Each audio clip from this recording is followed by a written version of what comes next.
Hello, ഇന്ന് അടിപൊളി ഒരു അച്ചാറിൻ്റെ റെസിപ്പി ആയാലോ? ക്യാരറ്റും മാങ്ങായും ചേർന്നുള്ളൊരു അച്ചാറാണേ. നീളത്തിൽ ചെറിയ ചെറിയ കഷ്ണങ്ങളാക്കി ക്യാരറ്റ് അരിഞ്ഞു വെക്കണം. ഇഞ്ചി, വെളുത്തുള്ളി, പച്ചമുളക് അതും നീളത്തിൽ അരിഞ്ഞു വെക്കണം. പിന്നെ മാങ്ങായും കനം കുറഞ്ഞ് നീളത്തിൽ അരിഞ്ഞു വെക്കണം. ഒരു പാൻ വെച്ച് പാൻ ചൂടാകുമ്പോൾ അതിലേക്ക് നല്ലെണ്ണ ഒഴിച്ചു കൊടുക്കണം. നല്ലെണ്ണ ചൂടായി കഴിയുമ്പോൾ അതിലേക്ക് കടുകും ഉലുവായും ചേർത്ത് അത് നന്നായി പൊട്ടി വരണം.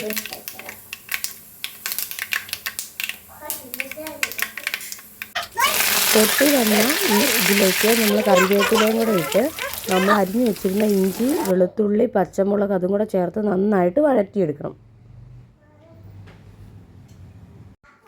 അത്യാവശ്യം നല്ല രീതിയിൽ വരണ്ട് വരണം എന്ന് വിചാരിച്ച് ചുമന്ന് ഇതായി വരണ്ട. ഒന്ന് വഴറ്റി അത്യാവശ്യം ഒന്ന് വരണ്ടെന്ന് തോന്നുമ്പോൾ അതിലേക്ക് ഇനി മഞ്ഞൾപ്പൊടി ആഡ് ചെയ്ത് കൊടുക്കണം. പിന്നെ ആഡ് ചെയ്ത് കൊടുക്കേണ്ടത് കായമാണ്. കായത്തിൻ്റെ പൊടി ഇട്ട് കൊടുക്കുക. നമ്മുടെ ആവശ്യാനുസരണം ഉപ്പും ചേർത്ത് കൊടുത്ത് അതും കൂടെ നന്നായിട്ടൊന്ന് വഴറ്റിയെടുക്കുക.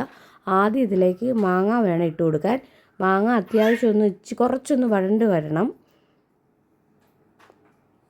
അപ്പോൾ മാങ്ങായും കൂടെ ഇട്ട് നന്നായിട്ടൊന്ന് ഇളക്കി യോജിപ്പിച്ച് ചെറിയ രീതിയിലൊന്ന് വഴറ്റണം. ഈ അച്ചാർ കഷ്ണങ്ങളൊന്നും നന്നായിട്ട് വേകാൻ പാടില്ല. ഒരു പച്ചപ്പോടെ കടിച്ച് തിന്നണം. ഇനി അതിലേക്ക് നമ്മൾ അരിഞ്ഞു വെച്ചിരുന്ന ക്യാരറ്റ് കൂടി ആഡ് ചെയ്യണം. ക്യാരറ്റ് കൂടി അതിലേക്കിട്ട് നന്നായിട്ടൊന്ന് യോജിപ്പിച്ച് പുരട്ടി ഒരു 2-3 മിനിറ്റ് ഒന്ന് ജസ്റ്റ് വേവിച്ചാൽ മതി. അത് നന്നായിട്ട് കഷ്ണങ്ങളൊന്നും വെന്ത് പോകാൻ പാടില്ല.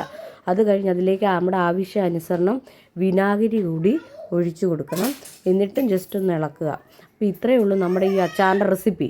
അപ്പോൾ എല്ലാവരും വീട്ടിലിതൊന്ന് ചെയ്ത് നോക്കിയിട്ട് അഭിപ്രായമൊക്കെ പറയണം.